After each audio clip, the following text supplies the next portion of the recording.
What's the goal of basketball? To win, right? But not just to win individual games. The ultimate goal is to win a championship. Of course, basketball is a team sport. Championships are won by the most complete, most inspired team. Every champion deserves credit, but the question on my mind is, who's the greatest team of all time? With apologies to Bill and Wilt, I have a list of 8 teams since 1970 that I want to look at as having a claim to that distinction. It is a loaded question, and one that I ultimately can't answer. Is it the teams that were front-runners from beginning to end? The ones who were unbeatable at their peak? Maybe the ones who tapped into something special and overcame countless obstacles? There is no right answer. It's your job to make your own call. And it's my job to make the case. So today, I'll be making the case for the 1996 Chicago Bulls as the greatest basketball team of all time.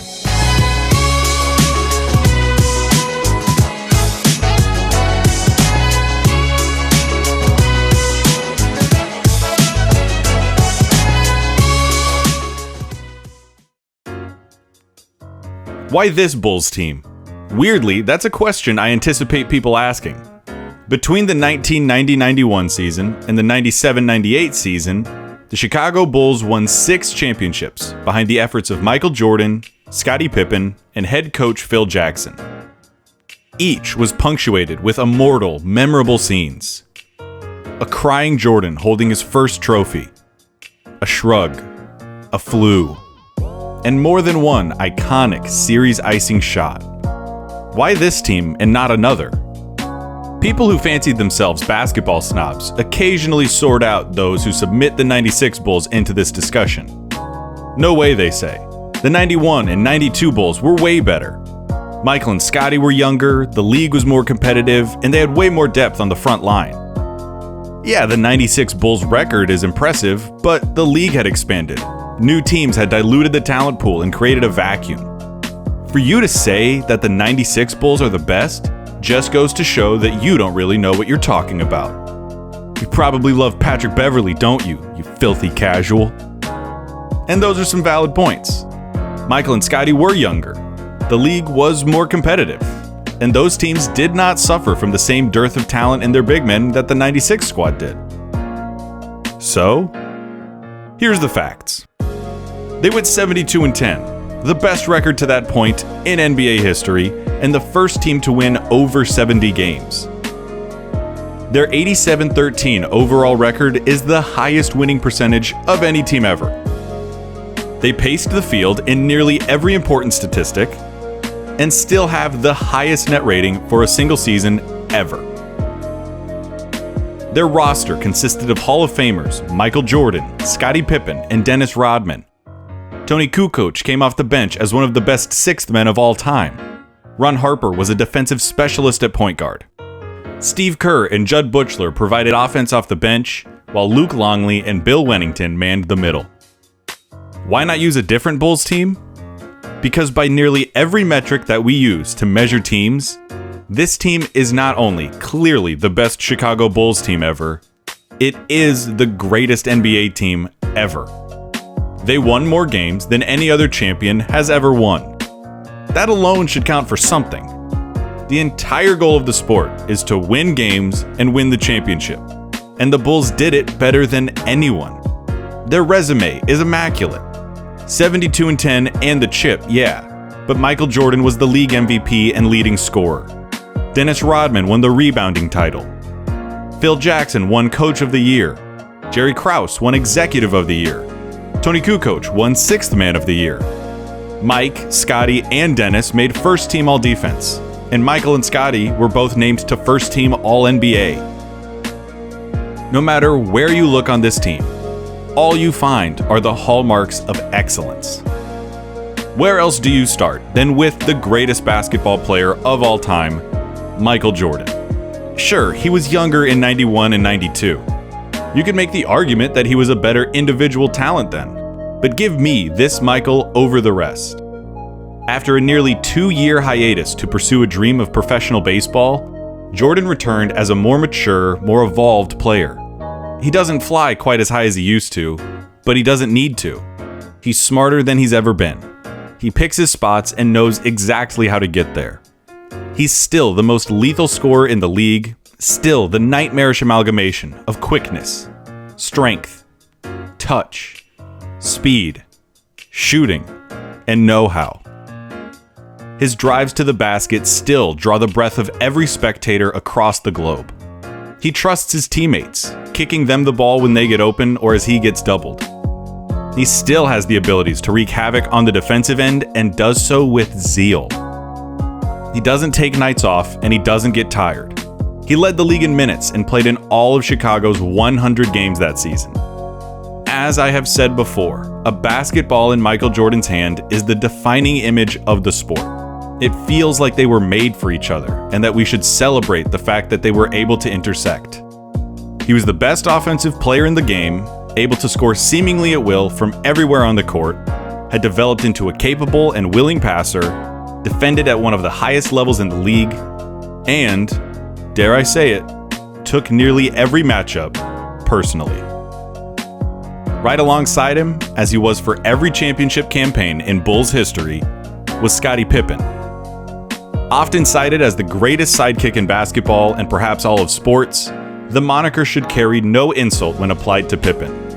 The 6'7" forward with the 7'3" wingspan from Central Arkansas made it all work and goes down as arguably the most complete basketball player of the 1990s. He filled in the blanks, as Chuck Daly once said, with passing, scoring, ball handling, defense, confidence, and leadership. Whatever the team needed, Scottie provided. To his own individual credit, during Jordan's first year playing baseball, Pippen finished third in MVP voting, and the Bulls were competing as legitimate championship contenders. The following season, again without Jordan, Pippen led the Bulls in every major statistical category. By '96, Pippen had settled comfortably into an average of 20 points, 6 assists, and 6 rebounds a night.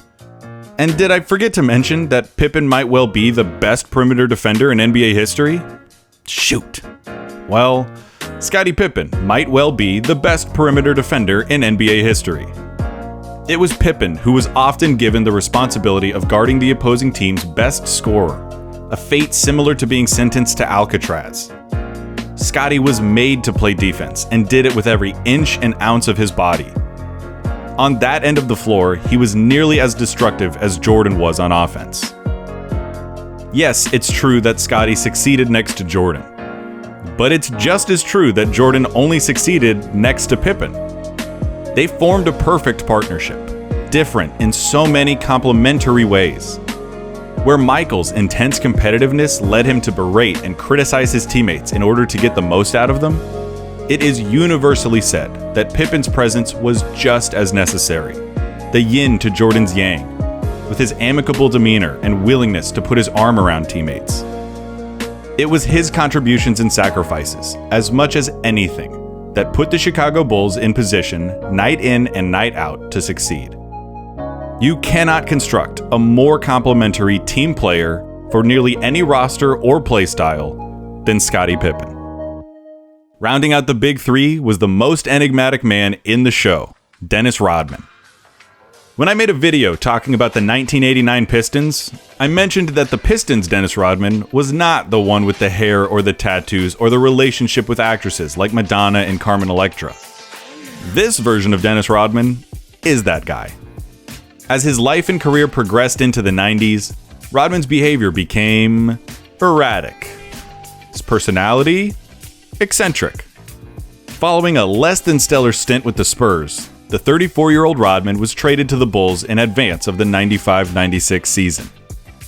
Of note, Rodman was and is the best pound-for-pound rebounder of all time. It's not an argument. He paced the league in boards with 14.9 a game. David Robinson was second with 12.2. Dennis Rodman averaged 22% more rebounds than David Robinson and couldn't have been more than 1.5 inches taller than Michael Jordan.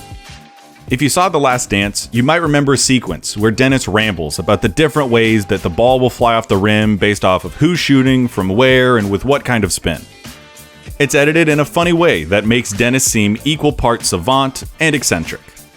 But the thing is, That's the way his brain really works. Even going back to the 90s, there are accounts of Dennis watching replays and explaining that somehow, somewhere in his brain, there is a mechanism that can project, predict, and intuit angles and trajectories based off of the most imperceptible of variables. He studied tape not necessarily to discern how different teams handled pick and rolls, but to put to memory the way a Patrick Ewing finger roll behaves off the rim, or the exhaustive possibilities that a Gary Payton shot presents. When training camp began with the Bulls, Rodman insisted that he rebound for Jordan and Pippen while they shot before practice, so as to commit their variables to memory. And don't forget, Rodman was still a pest of a defender. He was called the Worm for a reason. He could and did effectively guard centers, despite giving up 4 or 5 inches. He could deny entry passes, stand his ground in the post, and outthink or outmuscle even the greats of the era. You might be tempted to call Rodman a one-dimensional player. And while it's true that he was never much of an offensive threat as a scorer or passer, I can't think of a better team to remedy those weaknesses than the one with the greatest scorer of all time on it. Rodman doesn't score? Fine. He doesn't need to. He can commit himself to the things that he loves and that he's good at, which is being an all-league defender and a game-changing, series-altering, morale-crushing rebounder. What's it matter if a pitcher can only throw one pitch, if it's a 120-mile-an-hour fastball? And the rest of the Bulls were as decorated and as talented as you will find on an NBA roster. Tony Kukoc came off the bench as an overqualified reserve, winning the 6th Man of the Year award and finishing the regular season as the team's 3rd leading scorer. He was a great shooter, terrific passer, and as a long, versatile 6'11 small forward, presented matchup problems at both ends.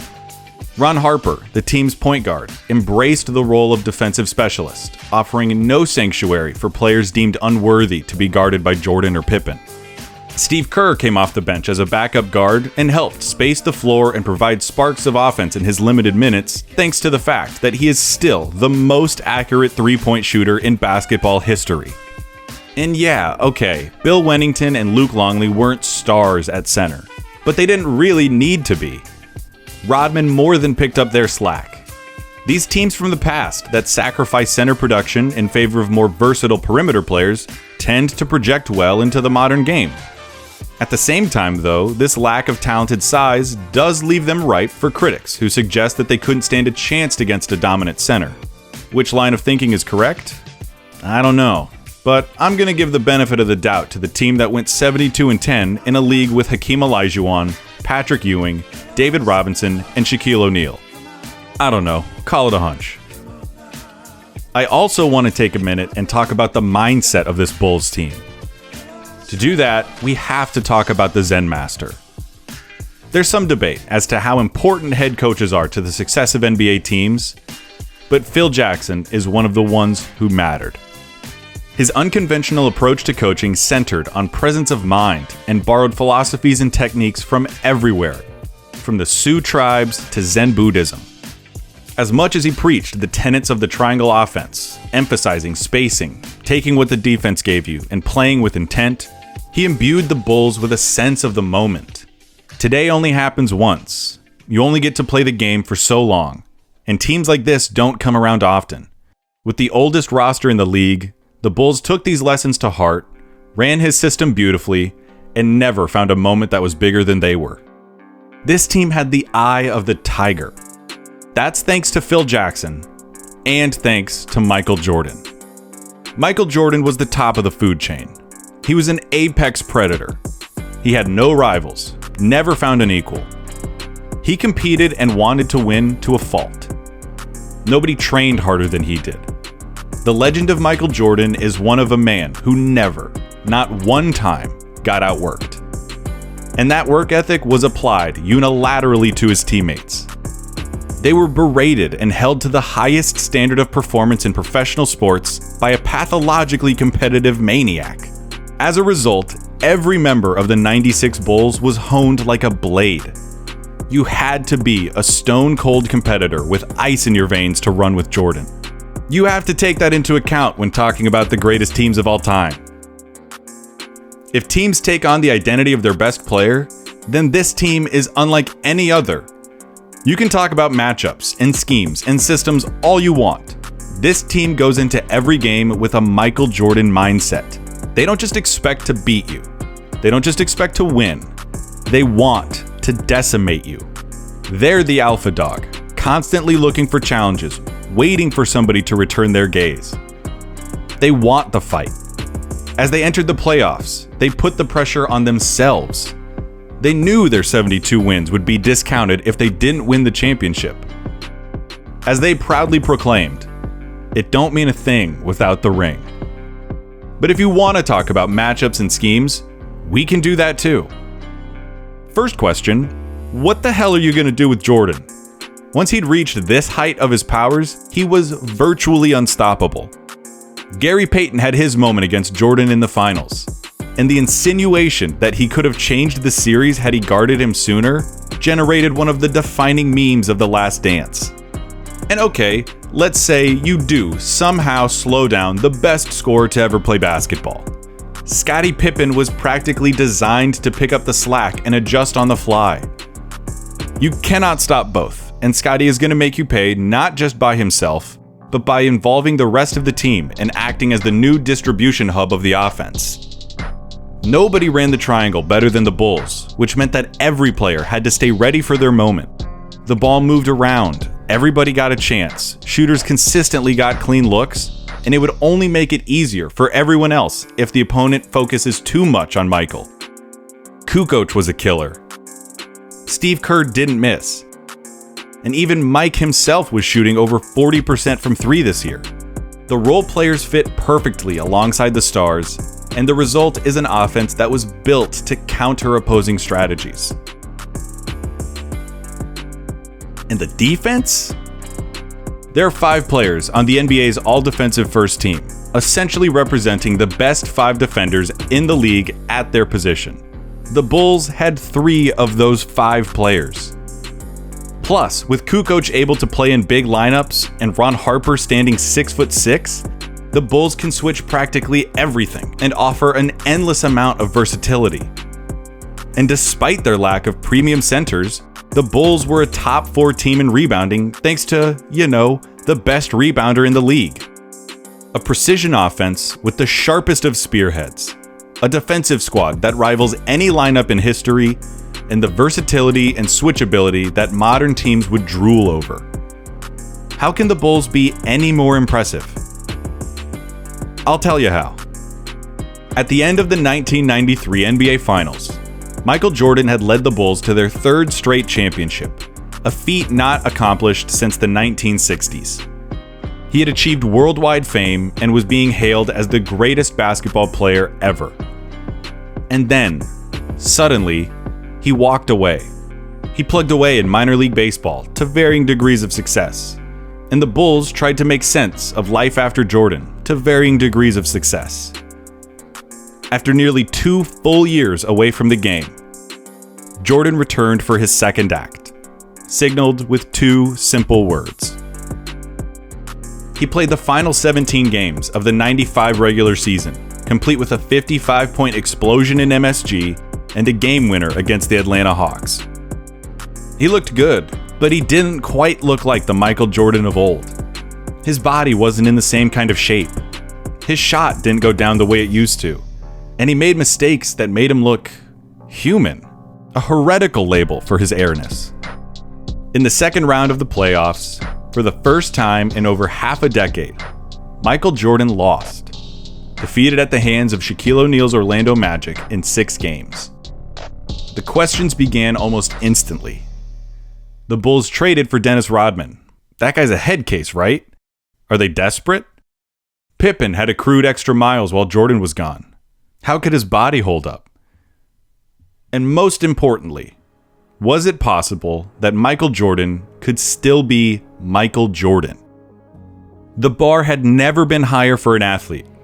Michael Jordan was the standard. He was basketball. How could he walk away and come back nearly 2 years later, step into an almost completely new roster, and be expected not just to compete, not just to win, but to dominate in a way that was specific to him and his teams? In the face of these questions, Michael Jordan and the 1996 Chicago Bulls responded with the most successful season in professional basketball history. 72 regular season wins and the championship. What is the greatest team of all time? What's it look like? Who's on it, and how would you know that they're the greatest of all time? They'd probably have the best sidekick ever.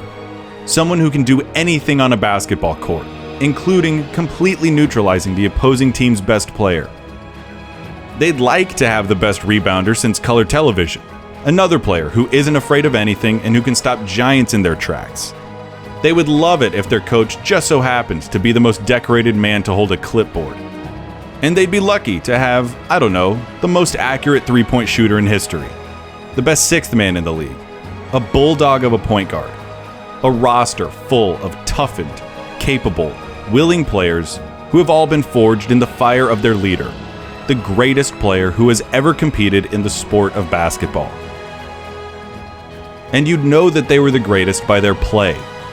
They'd elevate their games from competitions to performances. Spectators would leave awestruck, forever grateful to say that they saw this team. They were there. They witnessed history. This greatest of teams would look a whole lot like the 1996 Chicago Bulls. Because that's exactly what they are.